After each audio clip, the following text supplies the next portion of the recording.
You're listening to Change Your POV podcast, episode 23. Yeah, and I think part of it is just exactly that. You know, we have a sort of a never quit attitude. You know, if you fail or if you run into an obstacle of some kind, you see that as a challenge, not as ultimate failure. You may fail temporarily, but it's like, oh, well, that's just an opportunity to regroup, kind of refine the plan, and go back at it and attack from a different direction, right?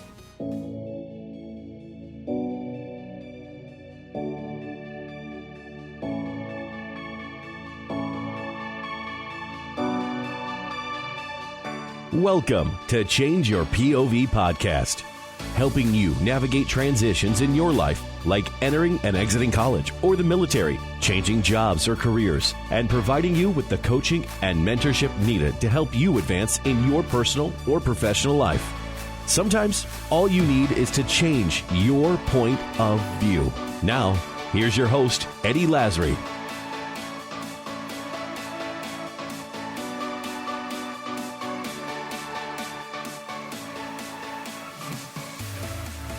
Hello, ladies and gents, and welcome to yet another episode of Change Your POV podcast. I am your host, Eddie Lazary, and today I've got a double whammy for you. I'm sitting down with Bennett Tanton and his compadre, Tim Parkhurst. Now, Tim Parkhurst and Bennett are both graduates of EBV. I'm sure you've heard me talk about that on the podcast before. And when they attended EBV, they came up with a plan to create, and you're going to hear more about that, but their joint venture, Warrior Hall. Now, Tim is the been there, done that Marine that literally, and when I say been there, done that, he's done everything you could possibly imagine in the Marine Corps, and we'll get into a little bit of that as we go through this interview. This is a two-part interview, so be sure you head on over to iTunes or Stitcher or whatever podcast aggregator you use. Make sure to subscribe to Change Your POV podcast. That way you will not miss out on next week's conclusion of this fantastic interview with Tim and Bennett.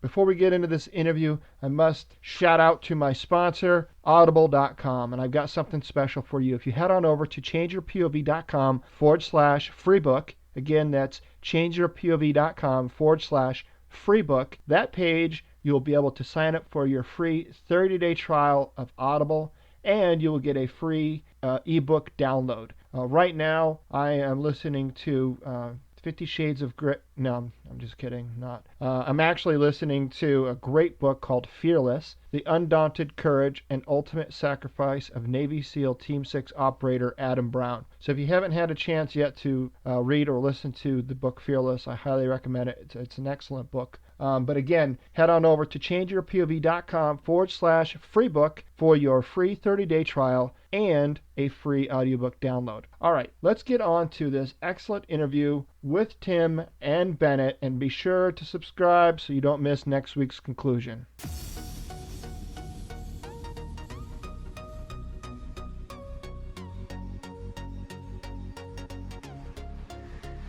We have tonight Tim Parkhurst, who is my partner in Warrior Hall. Tim is a retired Marine with a career that spans over 25 years, including service in Panama, Desert Storm, OIF, and OEF. He served as a communicator, an infantryman, a scout sniper, and a parachute rigger. He proudly served in all 4 Marine divisions, various logistics units, 2 reconnaissance battalions, and with the Marine Special Operations Command. Tim and his wife have been married since 1992 and have 2 beautiful daughters. They currently live in Eastern North Carolina, where Tim is trying his hand at entrepreneurship and nonprofit leadership with me, idiots like me. You totally just read that word for word. Yeah, you ain't bullshitting. That's how I roll. Hey, I can remember a lot of shit, but it's not everything. So well, damn, Tim, that's quite the intro in the bio. Welcome to the show. Glad to have you on, and I guess I have to ask the question. Damn, son, is there anything you haven't done in the Marine Corps? Yeah, actually. I mean, it sounds a lot more. It sounds a lot cooler than it really is, I guess. It does not. It's really cool.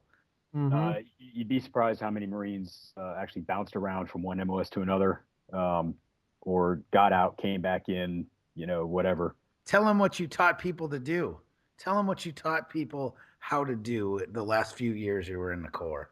Oh, I had a little bit to do with parachuting. I was a parachute rigger for, that last 16 years or so. What part of the job, I was stationed up at Quantico from 2003 to 2006, and we taught advanced airborne skills, pretty cool free fall stuff, helped field some new systems to the Marine Corps, different things like that. So yeah, jumping out of planes, it's nothing, certainly not ashamed of it, but I'm not the coolest guy on the planet. There are much cooler guys than me. Just saying. So there was, speaking of jumping, a real quick story. When I was in Iraq, there was a couple of buddies of mine that were stationed way up north, kind of right on the what would it be, like the Iraq, Turkey, maybe even further to the east. But anyway, so they were right up north on the border, and it was kind of a supposed hotbed or whatever. But there was an Army ground unit up there of like tanks and Bradleys, and I don't know what air assault unit it was. But they had flown over that area, and they all, jumped, and they didn't realize that they were dropping onto basically a stationary Army, element on the ground. And these guys were really falling out of the sky and breaking their legs on top of Bradleys and tanks. And funny as it might sound, they did that. It was packed full of like officers, anybody that didn't get a chance to really jump because they all wanted like their combat, their right, absolutely, yeah, their combat jump. Bunch of morons. So they get their combat jump and they end up breaking their damn legs, like landing in the turrets of like Bradleys. Well, and they serve two purposes. They got their freaking little shit, their little mustard stain, right? Yeah, and then they got to go home because they broke their shit. that's right. Yeah, and by the time they get home, that story changes, right? Oh, sure. There I was, knee deep in the shit. Yeah.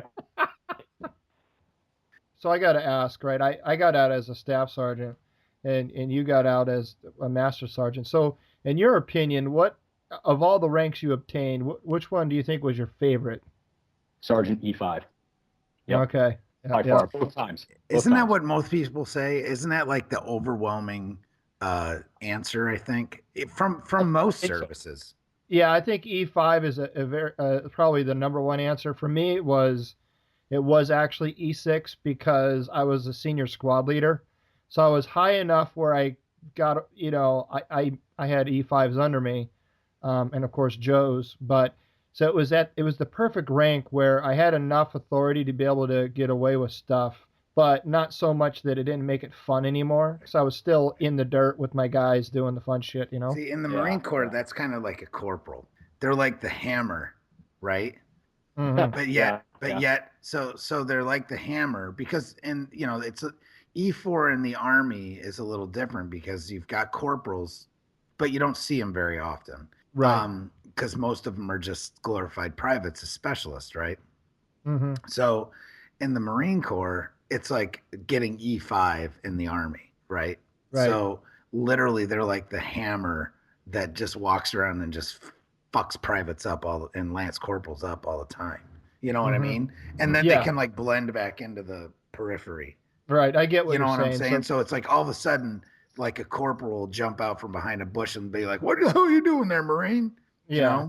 Because you're not, I mean, an NCO is a hard stripe, but you're not a real NCO until you have NCOs underneath you, right? Well, that's the true testament because now you're leading non-commissioned officers. So straight up, an E5 is a pretty awesome rank in the Marines. The way that I always equated the Marine Corps and the Army is that when it came to like job specifications, right? The Marine Corps was always one rank under the Army, meaning an E4 in the Army or an E4 in the Marines is kind of like an E5 in the Army, and then so on up the line, like an E5. Okay. Like they had, so usually like a squad leader in like an infantry squad is an E5 in the Marines. Yeah, a sergeant. Right, and in the Army they're an E6. Right. So you know what I'm saying? A platoon sergeant's an E6 in the Marines. Now there's a lot of platoon sergeants in the Army that are E6s too, but the billet is technically an E7 billet. That's correct. Yeah. Whereas in the Marines, E7s are kind of far. They're not far and few in between, but there's only usually one or two in a company. Got it. like the only time you'll see a gunny, an E7 as a platoon sergeant in the infantry would be like maybe for weapons company. Mm-hmm. Because they got a lot more folks, a lot more stuff. Yeah. But all the line platoons will have staff sergeants as platoon sergeants typically, and and then they'll have a company gunny, which I don't even know if the Army has an equivalent to that. No, they don't, because it's kind of like a shared ascent. Well, I guess you could say the gunny kind of does like what a supply sergeant does, but more. So it's kind of like a shared title of first sergeant and gunny in the Marines is kind of like what the supply sergeant, like kind of the gunny in the Marine Corps is like the beans, bullets, band-aids kind of guy. Yeah, they're the ones setting up like the casualty collection point. Everything. Everything. And right. then the first sergeant is mainly, leadership and paperwork and all that other bullshit that first sergeants do. But when I deployed to Iraq in 2008, I was a very gunny, and my first sergeant, and it was my first deployment as a gunny, and my first sergeant he took me aside one day, and we were talking about the company gunny job that I now had, and I said, so what exactly do you want from me? What all do you want me to do? And he just said everything. And I was like, okay, you got to give me a little more than that. And he said, no, fuck no, you do everything. And I was like, okay. and that's kind of how it was, And Tim's like, well, what the fuck do you do? Yeah. So, I mean, you're the police sergeant, you're the casualty collection sergeant, you're the freaking the quartermaster guy, you're the freaking whatever, whatever needs doing, basically the company gunny does. I know, like when I was in the line platoons and or line units in the Army, that's kind of like the purpose that our supply sergeant had. Like we had an E6 as our supply sergeant, and he kind of did all that other shit. So I guess that's kind of, probably not in every unit, but at least in my unit, the supply sergeant did a lot, kind of covered a lot of the ground that the company gunny does. But also, there's like no better friend and no worse enemy than a gunny in the Marines, because they'll fillet your ass with that knife hand.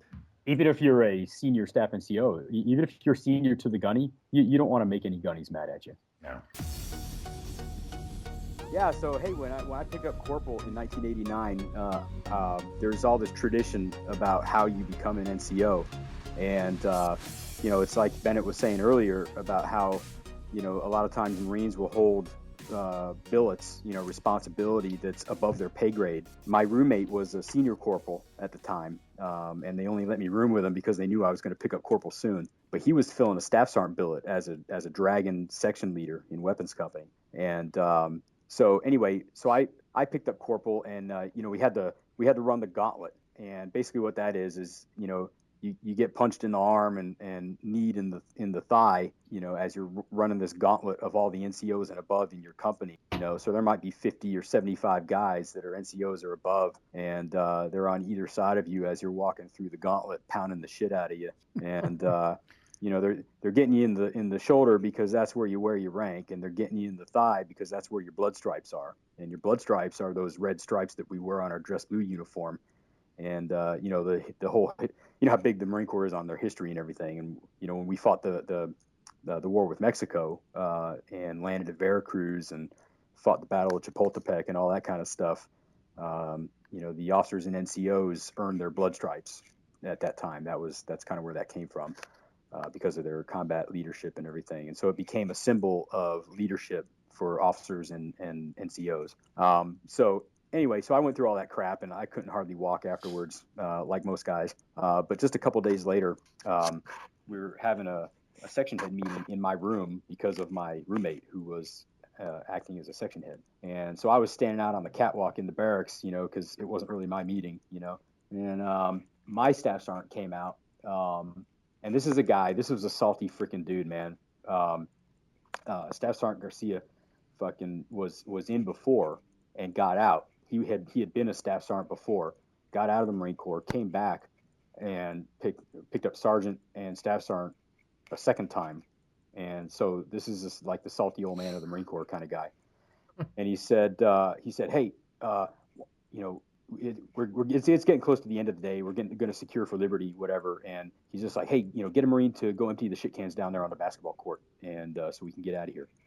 And so I'm like, okay. And so I look around and I see one of my Marines from my section walking across the basketball court, and I say, hey, why don't you go empty the shit cans for me real quick? And this guy was upset because I got promoted to corporal and he didn't, and he actually was more senior as a lance corporal than I was. But I guess he didn't do his NCIs or something. So anyway, he kind of looked at me. He's like, kind of gaffed me off. And the staff sergeant, big Puerto Rican dude, right? He freaking looks up. He kind of leans in behind me and whispers in my ear. He said, "If you let that fucker walk away, I'm going to kill you." I'm like, "Okay, got it. I'm not gonna. Don't worry, I got it." So I ran downstairs and I confronted the guy. I was like, "Look, man," and I thought we were friends, but rank changes stuff, And I was like, "Look, man, I just need you to empty the shit cans. It's pretty simple. I'll even give you a hand." And he was like, "Fuck you," and I was like, "Really?" And I was about to say something, and the guy was kind of walking, like getting up in my face, and staff sergeant came flying over my shoulder. All I saw was this blur and this great big freaking bear of a man coming over my right shoulder and shoving his fist through this guy's chest and knocked him on his ass. He went flying backwards about 10 feet and landed on his ass. And the staff sergeant standing up over the top of him, basically straddling him, 1 foot on either side, bent over at the waist with his finger pointing in his face. "If you ever talk to an NCO like that, I'm going to freaking kill you." And he just started going off on him, And I was like, damn, that's cool. And, so as a young, brand new NCO, if you wonder if your staff NCOs are going to back you up, that was pretty good. And then he looked at me and he said, "Don't ever let them do that again." And I was like, "Hey, roger that." So that was my introduction to being an NCO. I was like, yeah, and I think everyone that finally puts on that hard stripe, those chevrons, whether it's a corporal or sergeant for the first time, you're right. There's this change that happens, and I don't know if the Marine Corps does this, but oftentimes, not always, but oftentimes in the Army, when you make E5, they'll move you maybe to a different battalion or at least to a different platoon because of that very reason. Because it's hard. I mean, it's hard being an NCO, period, but it's really hard when you're best friends with somebody, you're going out with them on the weekends, hitting up the clubs, whatever, and you've been friends for a couple of years, and all of a sudden now there's this division, this line that's got to be drawn in the sand. Yeah, it's not fun to hang out anymore because you might tell me what to do. And the Army is a lot more blurry because I know whenever I was a specialist, privates didn't call me specialist. You know what I'm saying? Right. It was hey Tanton or whatever. Even though I had been in fucking forever. Yeah. And once I put that corporal on, it just changed everything. So you become Corporal Tanton. Yes, corporal, no corporal. Like literally, I remember because I bounced at a club and we had a guy who was I want to say he might have been a specialist. He might have been an E4. Either way, if he wasn't a senior E3, he was an E4. And he walks up and he had just gotten to the unit. But when I had met him initially, I was a specialist. But then like a week later, I was a corporal, right? Mm-hmm. So he comes up to me in the club that I'm bouncing at. And he reaches out his hand, he shakes it, and he goes, I'm Justin, or whatever the hell his name was. What's your first name? And I go, Corporal. Yeah. Just because, you kind of had to, at some point though, you had to draw the line. And I was like, fuck it. I don't know this kid from Adam. So I was like, all right. So he's like, what's your first name? I go, Corporal. He goes, oh, it's like that. And I go, absolutely. And literally like 2 days later I had to smoke the shit out of that dude. So that's cool. It's just one of those things you kind of got to keep it professional like that. I used to tell my young E5s whenever I had guys got promoted to sergeant, and I'd tell them, I say, you're now a non-commissioned officer. That means a totally different thing now for you. You're in a different world now. And when you first make non-commissioned officer, you have to, the ultimate goal is to earn respect, but right off the bat, you can't, there's not enough time to earn it. You have to demand it. You have to demand it. Yeah. Either way, you have to have it, right? You either earn it or you demand it, but you have to have it. So at the very beginning, it's like, you've got no other choice but to demand it. And then work your ass off to earn it, right? That's what it's about. Yeah, right. That's it. It is. Yeah, I guess if I had to pick another favorite rank, it would have been Gunny. Just because that's like we talked about earlier. It's just a cool rank. It's like chief in the Navy. Yeah, Which is the what's same your thing. It's the E7 thing, but Yeah. like a chief is, and I'm talking like just a chief, Yeah. not a chief petty officer, not senior chief or whatever. Very similar to a gunny in the fact that they have certain billets, and they're like the backbone of the like they make shit happen. Yeah. And I know like a chief on a boat is like a freaking god. Oh yeah. You know what I mean? So they got a separate chief's mess. Right. Whole 9 yards. And if you get command master chiefs rolling around, I mean, shit just happens. It's fucking scary. Yeah, that's like mafia, man. The chief's mess. It really is. Oh my it really is. It is. That's like the mafia. Right. Nobody knows what goes on in the chief's mess. Not even, even the Marine gunnies that are allowed to eat in the chief's mess, right. Like for dinner, they still don't really know. They got like their own little table in the corner and shit. Yeah. Crazy. Yeah, on ship there's this whole culture, where you're in the Navy now when you're on board ship. Even if it's an amphib and it's fucking shipmates. Yeah, and it's mostly Marines because it's a freaking amphibious docking ship or whatever that carries a battalion of Marines on it, and so we outnumber the freaking sailors, but at the same time it's their ship, Chief of the boat, baby. Yeah, and you got to abide by their rules and all this kind of crazy shit, and your battalion commander, Lieutenant Colonel so and so, has to do what the ship's captain says, even if the ship's captain might be junior to him, I mean, it's crazy. And but they have these different perks for being a chief, chief's mess and different things like that, and the quarters, the little berthing spaces that you live in, a little bit bigger, are substantially different if you're a chief versus just a petty officer. And, what's the dynamic between the Marines and the sailors when you're on ship out at sea? So Marines always love their corpsmen, right? The Navy corpsmen that are our medics, right?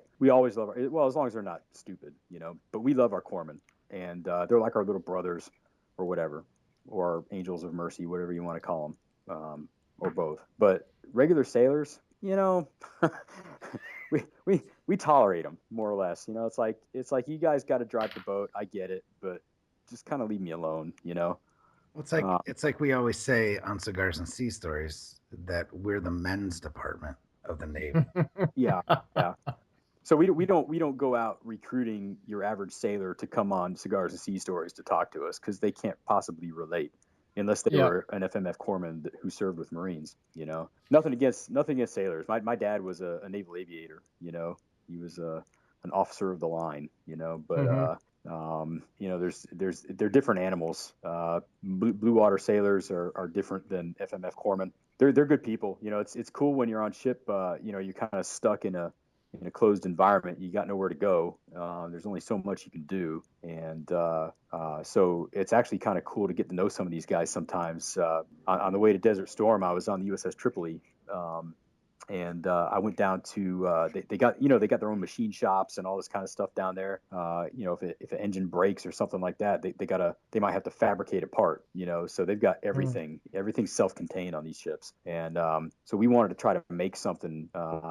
Like a cheek rest for our rifles, because we were using a scope that sat too high, to get a good sight picture with it. And so I went down there, and these guys hooked me up, man. They were like, "Oh, a project? Yeah, this is great. We're gonna help the Marines," And they like adopted me and shit. And it was like, "Oh yeah," and they're all like drawn on scrap paper. And what do you think of this one? Oh, that doesn't work. Okay, yeah. How about this? Oh yeah, that's awesome. And they whipped out the machines and started fabricating stuff, and it was like, "Oh, this is cool." So That's awesome. The Tripoli's no joke of a boat either.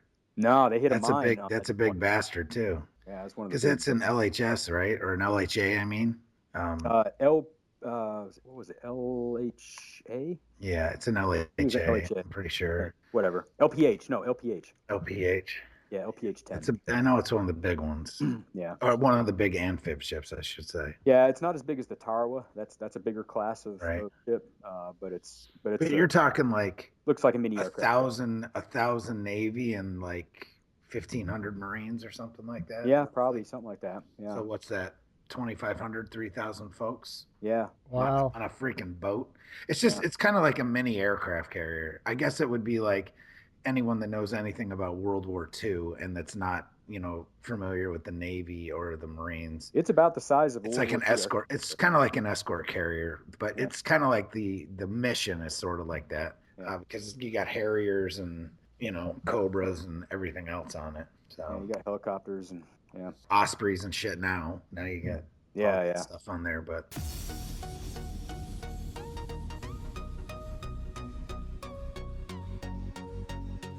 So nowadays, when Marines deploy to different places, do they deploy traditionally like the Army? They get flown in on commercial aircraft and land in airports and ever get since transport. Ever since the Vietnam years, once Vietnam ended, we started doing what's called UDPs, Unit Deployment Program, where infantry battalions would rotate doing unit deployments. And it depends on where you're at. Marine Corps is pretty bipolar. We have East Coast, West Coast, and overseas. Overseas is Okinawa. So that's it. You're in one of three places. And if you're on the East Coast, you're going to go to Europe or Africa or someplace like that, or float around in the Med, something like that. If you're West Coast, you're going to go to the South Pacific, Japan, Philippines, Australia, whatever. Or in more recent times, obviously, ever since the late 70s, 80s, in particular, now more and more of the Middle East, but that's generally where your unit deployments go is to those parts of the world. And 3rd Marine Division in Okinawa has always been sort of like the reserve. They're not reserves; they're all active duty. They're forward deployed, but they fill in where 1 MEF and 2 MEF are where there's gaps. Where there's gaps, yeah. And so a UDP battalion could fly from Camp Pendleton to Okinawa, sit on Okinawa for 6 months, maybe bounce around to a couple places, maybe go to Thailand for a little bit, maybe go to the Philippines for a little bit, whatever. Maybe jump on ship to be part of the 31st MU, for a few months out of that 6 or 7 month deployment, usually 6 months back then, and then whatever. But then they fly home, right? And or you could leave as part of a MU, which for those non-Marines sailors, a MU is a Marine Expeditionary Unit, which is based around an amphibious task force, a bunch of ships. So you got a bunch of Navy ships, and a MU has a battalion-sized ground combat element. So you'd have one infantry battalion, and then you might have whatever attachments. You might have an artillery battery or a platoon of tanks or whatever. Some combat engineers attached to you. All these other different things. And that's your BLT, your battalion landing team, as we call them, and they'll go aboard ships. So if you're a Camp Pendleton based unit, you'll get on ship maybe in San Diego or whatever, and then you'll float on your deployment instead of flying over. And you'll go to Hawaii, Philippines, Thailand. You might stop in Okinawa. You might go to Korea. You might go wherever, all over the place. And but you basically live on the ship, except for your port calls and training exercises. So how long is a normal tour within a Marine division? So you could like in the Army we have divisions, right? So the typical stay within a division is about 3 to 4 years, and then we're kind of PCS into different places. Is it the same kind of in the Marine Corps or different? Yeah, so a standard tour is 3 years, and that's for anywhere. It doesn't have to be the division. A standard tour in between orders, whether it's to division or anywhere else, is 3 years. You could be on a tour as an instructor at a schoolhouse. You could do a tour as a drill instructor. You could do a tour with an infantry battalion or with a logistics unit or with an air wing or whatever, and they're typically 3 years. Now I think that I don't know, maybe I don't know if you've experienced this, but for me as an entrepreneur, just in spending 10 years in the Army, that constant change, right? That knowing that there's going to be this change, whether it's moving from battalion to battalion, division to division, one state to the other, one country to another.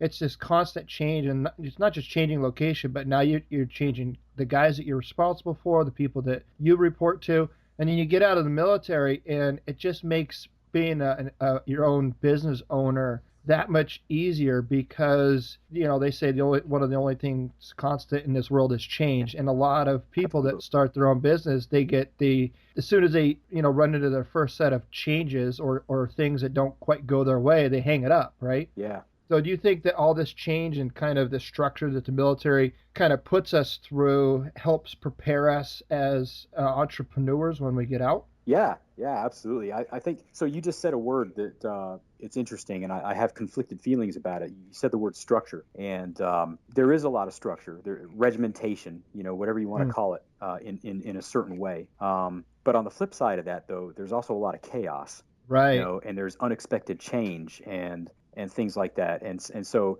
we sit here and talk about having to get pick up and get uprooted, maybe uproot your whole family every 2 to 3 years.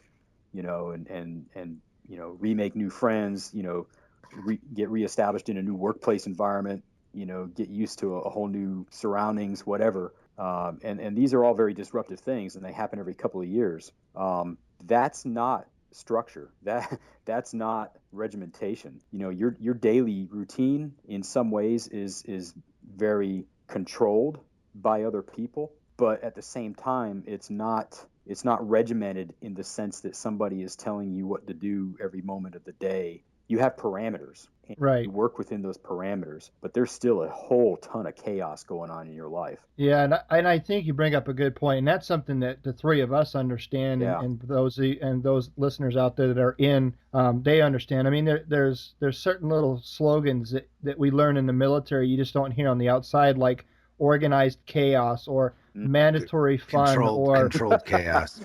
Right. Yeah, Or hurry up and Mandatory fun, wait, I like right? Right. I had a colonel, full bird colonel in the Marines that used to just say that, he used to just describe the Marine Corps as complete organized chaos, on a daily basis. And he's just like he's like, the only thing that you can do is, because it's pretty much, especially when you're on deployment, and you know what, there's a lot of, speaking of entrepreneurship, there's a lot of parallels between that and entrepreneurship. Is when you run your own business, Murphy's kicking you in the nuts constantly. Yeah. And it's the same thing in the military. So I think that's one of the best things that we take away, and why one of the biggest reasons that veterans make good entrepreneurs is because they're able to adapt and overcome.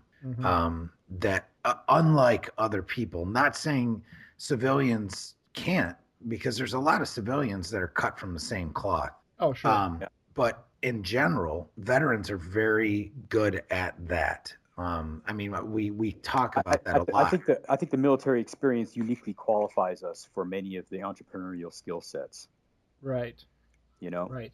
I think we're exposed to a lot of those types of things, and so they're not unfamiliar and quite as scary when we encounter them as they might be to a civilian, which is why more veteran entrepreneurs keep getting up after they get kicked to the curb. Yeah, they have an initial failure, so then they get back up and they keep trying, which leads to the eventual success. Isn't the statistic literally like twice as likely to succeed? It's something like that. Yeah, it's multiple. It's either twice or more times more likely to succeed in starting their own business than their civilian counterparts. Yeah, and I think part of it is just exactly that. We have a sort of a never quit attitude. If you fail, or if you run into an obstacle of some kind, you see that as a challenge, not as ultimate failure. Right. You may fail temporarily, but it's like, oh, well, that's just an opportunity to regroup, kind of refine the plan, and go back at it and attack from a different direction, right? What did we always learn in boot camp?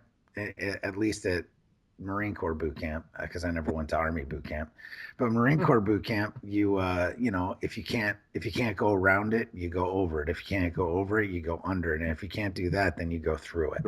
Yeah. So it's that correlates so well with entrepreneurship and dealing with things, is that if you have your mission and you're that this is your path, we don't let a lot stop us, right. And that's why we succeed. I think it might even be a shitty idea, and you see guys that'll still succeed in it, at least for a little while.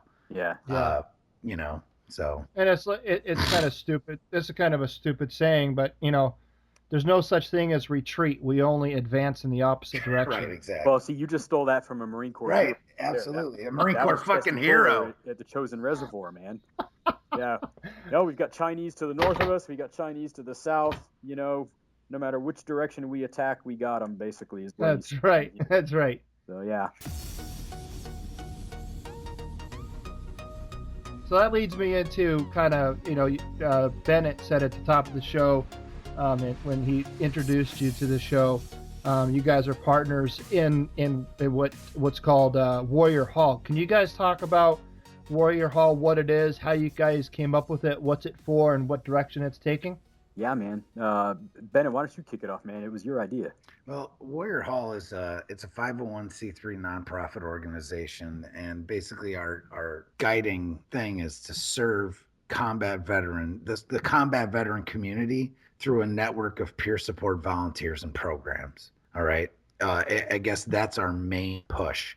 And we kind of had guiding tenets, which it's very similar to our mission in the military. Like, you never leave a man behind, meaning no veteran should ever feel alone. Meaning, guys don't commit suicide because of what they saw in combat or they're depressed or have PTSD or whatever. A lot of them are committing suicide because they're alone in that fight. Yeah. You know what I mean? And that's one of our guiding tenets. That's the first thing. I'd say number two is combat veterans are force multipliers, not victims. So we really push guys to like take their power back, because a lot of guys, they get out of the military and they lose their purpose. They lose their, I've always looked at it as they kind of become emasculated to an extent. Here's an example of that. So, you get out, you go through the VA process because everybody told you it's a good idea to go ahead and knock that out and maybe, see if you get a few percent from the VA. And, you've never been seen by a shrink. You don't feel that you're a victim, but the VA sends you your determination letter and they say that you're diagnosed with PTSD and you're getting 30% for PTSD. And it's like, well, yesterday I didn't think of myself as having PTSD. Today, now I'm having some doubts because somebody at the VA sent me a letter and it's in writing. So it's real. Mm-hmm. And it's like, not everybody buys into that, but a lot of guys have a real hard time with, if somebody in authority tells them that they are something or they have something or whatever, it's hard to just dismiss that out of hand. And a lot of times they start to really believe that they have an issue. I mean, not saying that they don't have an issue, but once again, it's not something that needs to be dealt with on a necessarily like clinical level with medications and all kinds of stuff. I mean, there are those guys that need that. But I feel like we can, this is what Warrior Hall is about, is kind of like policing our own community. Yeah. Yeah. But so the guys that Tim just described, though, it sounds like a lot of them, and I've met plenty myself. It sounds like a lot of those guys are put into a place where instead of feeling like they need to work themselves out of that stereotype, they feel like they have to live up to that stereotype. Absolutely. Yeah. And they feel that they're dependent on others for any care that they may get to help mitigate it. Right. I mean, it even gets to the point, especially if you're over 30% in the VA system, your spouse or significant other can be deemed a caregiver. So it gets kind of deep. You know what I mean? And then you start tying benefits to it. Like you're getting money because you hit this certain percentage. Right. And if you hit 30%, now you qualify for voc rehab. Yeah. And your kids even get money and stuff like that. Yeah. So you're getting all this money now and somebody in the government is paying you money because you have PTSD. Basically paying you to be disabled. Yeah. Now you're thinking, and you might not be thinking it in the front of your mind, but subconsciously, well, I don't know if I want to give up that money. Right. Maybe it's easier to play the victim, right. Keep the money. And there's a lot of guys that buy into that. And I'm not saying that's rampant necessarily, but it's out there. And, guys don't struggle because they have PTSD I shouldn't say they don't struggle. They don't kill themselves, like Bennett said, because they have PTSD or depression or because they were wounded in combat or because they saw bad stuff. They commit suicide because those things happened and they're alone in their struggle. Right. So if they're Yeah. empowered to believe that, you know what, yeah, I might have full blown PTSD. I might be depressed as hell. I might have all kinds of clinical diagnoses that are real, honest to God diagnoses, but that is not the end of me. And I Mm-hmm. have the power, particularly with the help of my brothers, Well, you've got that support to system. to see a way out of it. But that Right. support system wasn't just there. Mm-hmm. You created it. Yes, absolutely. And it's one of those things, like, especially, every service has their catchphrase. I mean, like, the Army is "No Man Left Behind," and the Marines is "Semper Fidelis," and whatnot. Basically, what we're showing veterans is that they need to surround themselves with like-minded individuals and other veterans, because a lot of guys get out, they drop their packs, and they seek nothing that has to do with the military. They're out there trying to be. A lot of guys actually are completely anti-military when they get out, but Oh, not sure. realizing that they have these issues, that not necessarily right now, but literally in a case like me, and you've read my story, and we've talked about this before. Both of you have heard it.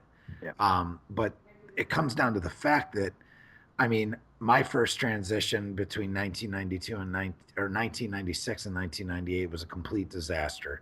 Tim went through the same type of thing when he got out the first time. And then I went back to what I knew because it made sense. So instead of going to Marine Corps, I went to the Army. But same thing, different cloth. You know what I mean? Mm-hmm. At the end of the day, it did what I needed it to do. But then I got out the second time, and I went 11, well, actually, it was 9 full years pushing it down and pushing it down and pushing it down, and just being in complete denial about the issues that I faced, until it got to the point where I had been burning the candle at both ends for so long that I broke.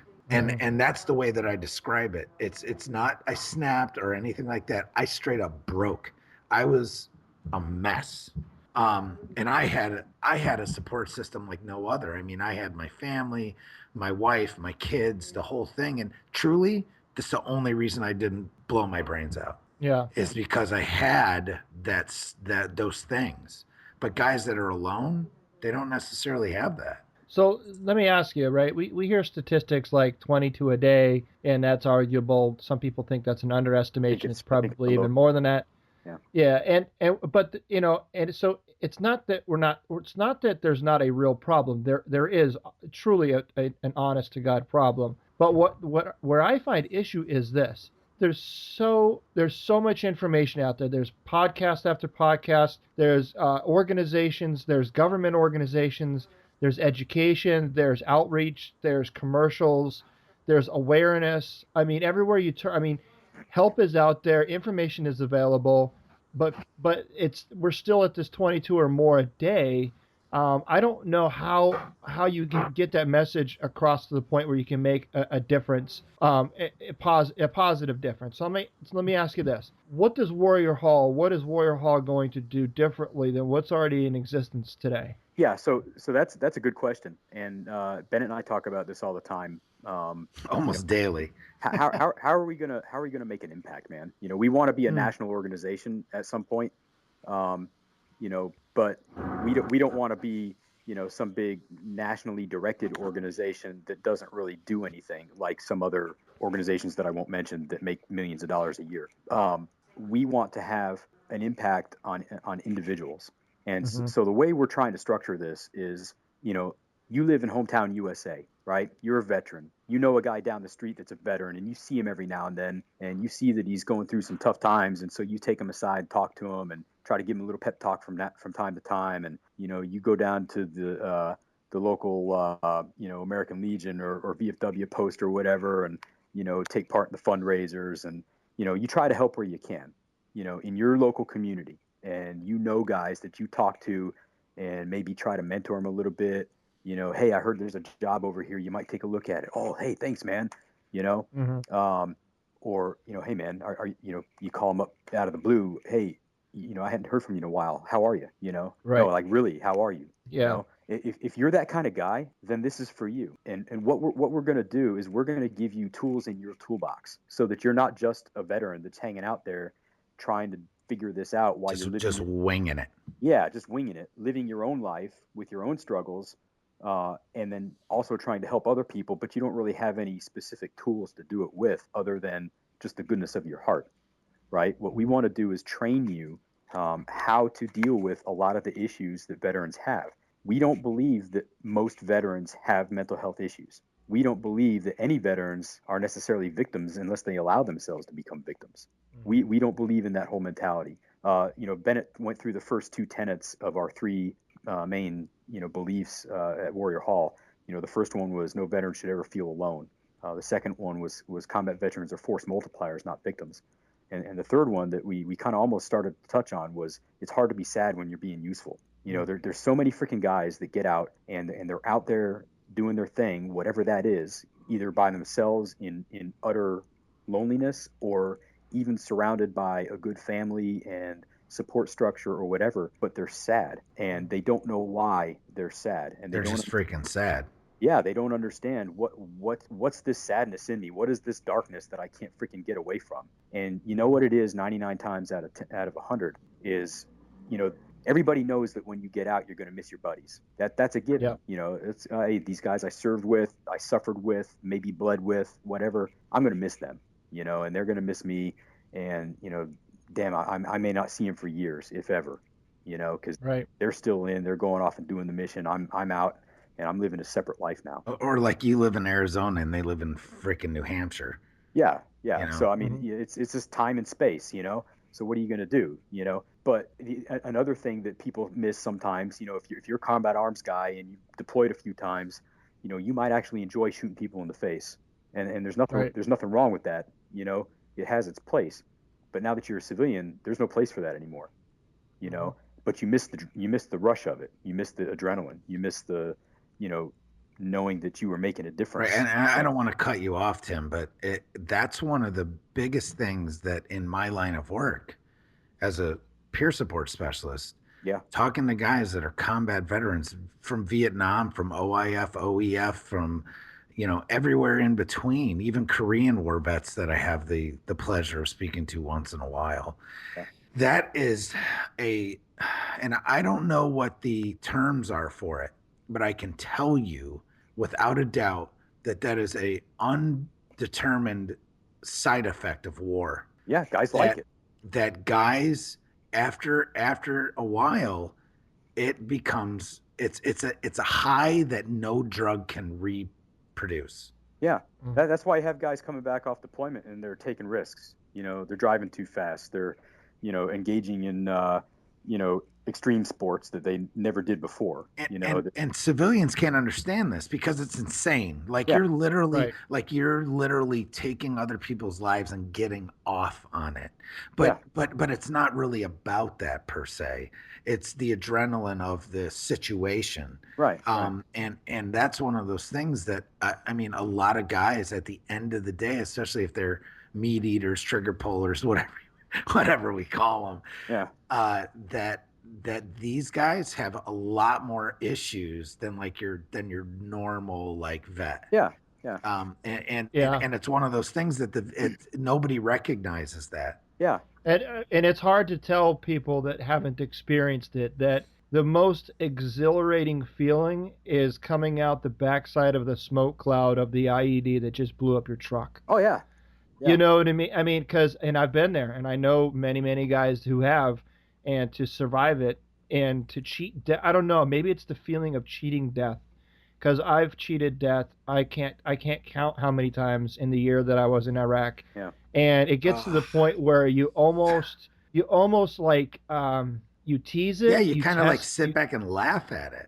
Yeah, you test it, you tease it, you not welcome it necessarily, but it's a very odd, and and that's the thing that is so odd about combat is you realize what human beings are capable of doing to each other, and more than that, it opens your eyes to what you are capable of doing, because before combat there were things that I said I would never do or I would never consider or whatever, right? This high approach of, I am better than thou kind of a thing.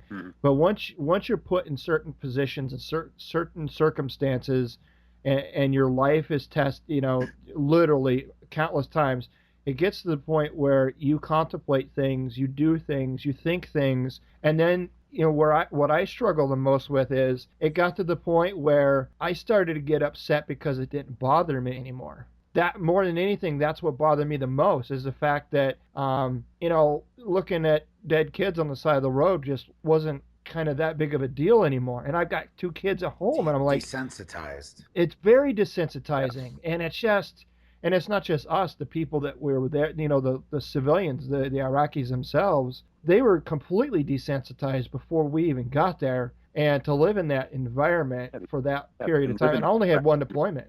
Yeah. So that's a great point, man, and it's true. You look at a lot of combat veterans, and whether they've got PTSD or whether they're depressed or not, they may be dealing with all of their stuff just fine, and they may have no clinical diagnosis, but yet they might be sitting there on a daily basis, feeling like they're dead inside, like there's no life, like they don't really feel like they used to feel, and they're not feeling anything because there's nothing that can get the freaking adrenaline flowing like the things that they experienced. There's nothing in their new life as a civilian that can get their adrenaline up the way that did. Even if they go out and take part in these risky behaviors, have the best sex ever, or whatever, it's not enough to equal what they experienced, in combat. Right. A regular 9 to 5 job where you got a boss that nitpicks every little stupid thing and turns these, little tiny things in comparison, right? Yeah.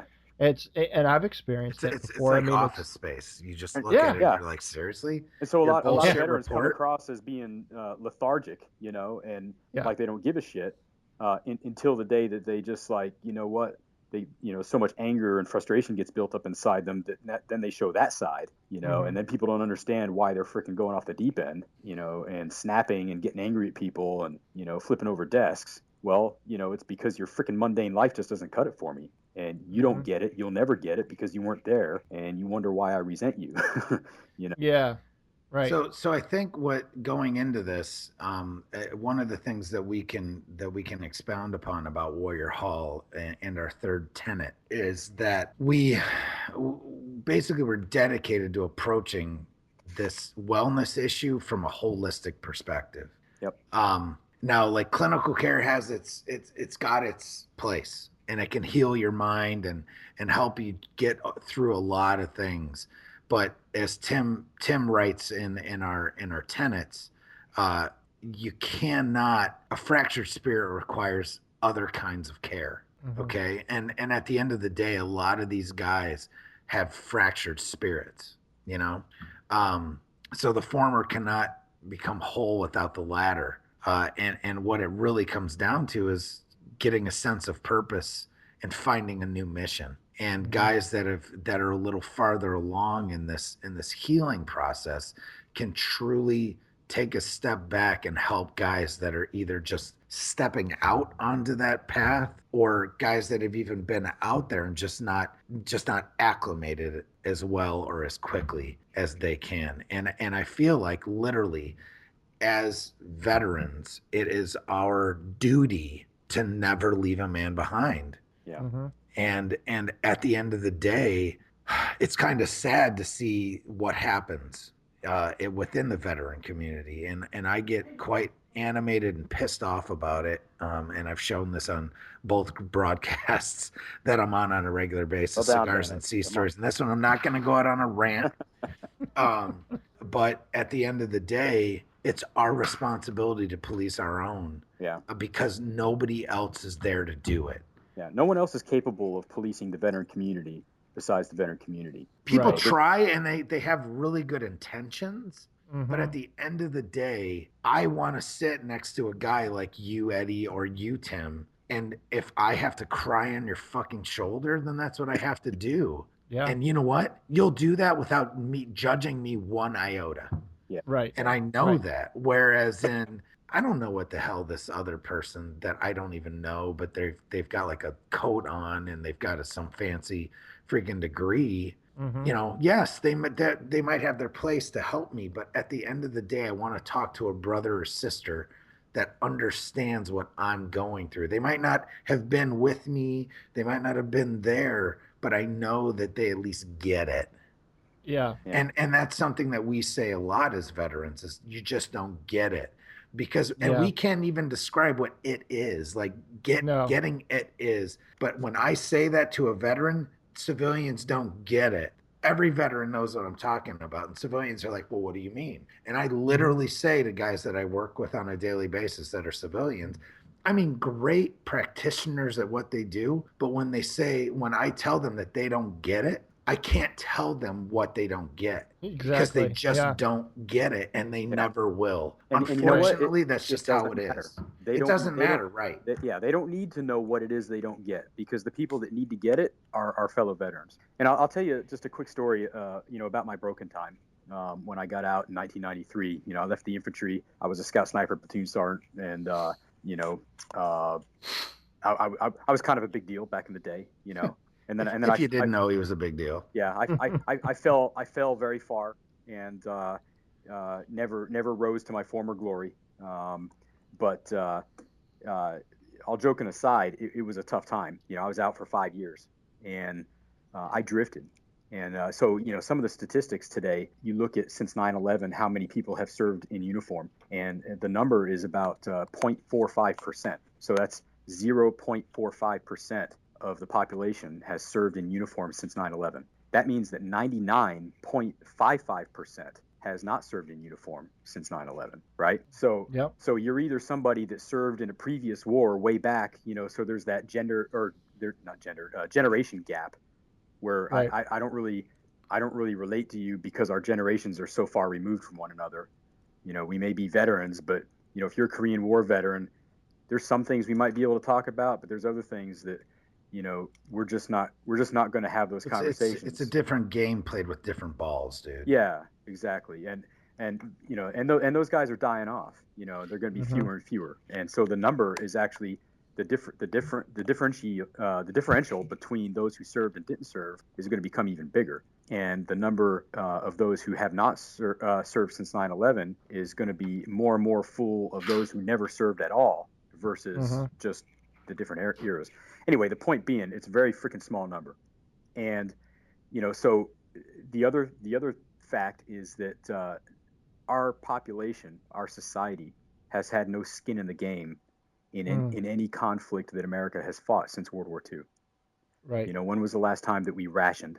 When was the last time that that women had to leave the home and go to work in predominantly male occupations to pick up the slack because all the men were gone? Right. When was the last time we fought a war where every single household in the neighborhood gave somebody to the war effort? When was the last time we had war bonds? Right. All of these different things that showed a national will to win, where we had a clear, focused goal and everybody was behind it and everybody sacrificed something. Yeah. That hasn't happened since 1946. The only sense of true combined nationalism that I felt was probably, the first week or two after 9/11. It really seemed like everybody kind of put down their own egos and didn't matter what race you were, what color, what gender. It really felt like everybody came together and just had this unified sense of, we've been wounded, right? Yeah. And then and that was just such an awesome. It was just an awesome time. I mean, it was a tragic time for our country, Yeah. but it was an awesome time at the same time because it was just, it didn't matter. Republican, Democrat, none of that mattered. Yeah, we were It America. was all about, we were America. That was it. And then over time, that just kind of went away. I remember I wrote a piece for my oral communications class when I was taking college. And the title of it was, "Where Did All the Flags Go?" Yeah. And well, on September 11th this year, I think I'll read it and turn it into a podcast. But really, the whole essence was, do you remember all those American flags that just were strewn out all over everywhere? Like confetti. Cars and cars and now. bridges and it's like, where did all the flags go? Where, and you know what? That the America that existed that was so special then is the same America today. It's just people sometimes don't realize Well, that. here's the funny thing: well, is unfortunately, as Americans, we have very short memories. I should Yep, say, you're I should right. say, a lot of Americans, not all by any means. Mm-hmm. But if you ever look, I guarantee you that if you're driving down the street and you see an actual flag raised on the side of a house or in a flagpole in the yard, I guarantee you that it's about 75 to 80% chance that that person's a veteran. Sure. And frankly, at the end of the day, that's a little dismal. Mm-hmm. Well, I'll tell you what happened after 9/11 was it was emotion, and it was the emotion of sorrow. We went through a period of national sorrow, and rightly so. You know, we were attacked. We all felt as one because we felt like we had been wounded together, right? And that was true. Mm-hmm. We had been, but there was still no nationally unified sense of purpose. And Right. you know, the reason I brought that up was because you know, when I got out of the Marine Corps back in 1993 as a young sergeant, newly married, no money, went home to Kansas City, you know, heart of America, right? You know, fairly conservative values and that sort of thing, but not a military town. You know, there's no big bases there or anything, and so I didn't have any support structure, you know, and I didn't think I needed it. So you know, I came out as a young cockstrong sergeant. You know, I got the world by the balls. I could do Drop whatever the that hell fucking pack, boy. yeah, I can do whatever the hell I want to do, you know, and that was my mindset. And I'm going to go out there and wow them with my freaking, you know, leadership and unfailing, you know, freaking motivation, you know, and dedication to whatever cause I attach myself to, right? And it didn't work like that. And you know, unlike Bennett. Unfortunately, too, it still doesn't work that way. Yeah. Well, you know, you talked about, you know, when you reached a point years after you got out of the Army where you finally broke. I didn't break during that 5 years. I was breaking. I was malfunctioning, and I didn't break until very recently. And Bennett, you know about this, but I didn't. I never broke during that 5 years. But looking back on it, it took me almost another decade after I came back in the Marine Corps after the 5-year break to finally realize that had I stayed out very much longer, I'd be dead. I mean, you know, something, you know, I'd either killed somebody and gone to jail and, you know, be on death row, or I'd freaking just be dead. Something bad was going to happen. It was bound to. All right, folks, that's going to wrap it up for this part of this two-part series. Tune in next week as we conclude this great interview with Tim and Bennett. You can head on over to iTunes, Stitcher, or whatever podcast aggregator you use. Make sure you subscribe to Change Your POV podcast so you do not miss next week's episode. Thanks for tuning in. I appreciate it. And again, if you want to take up the offer by audible.com for your free Audible download and your free 30-day trial, just head on over to changeyourpov.com/freebook and pick up your free download and your free 30-day trial. All right, and one last thing. On Sunday, February 14th, 2 days from the date of this release, I am releasing a special Valentine's episode. Bennett and I took several of our listener questions and we kicked them back and forth and we answered them. Some of them were pretty funny questions. It was a fun episode to do. I think Bennett had a great time as well, and it's something that we really enjoyed doing. So if you tune in on Sunday, listen to that special episode, and if it's something that you like and you want to hear more of, just let us know. You could shoot us some comments on the show notes page at changeyourpov.com, or you can shoot me an email at eddie@changeyourpov.com. I'd love to hear from you. So I hope you enjoy, and thanks for the questions.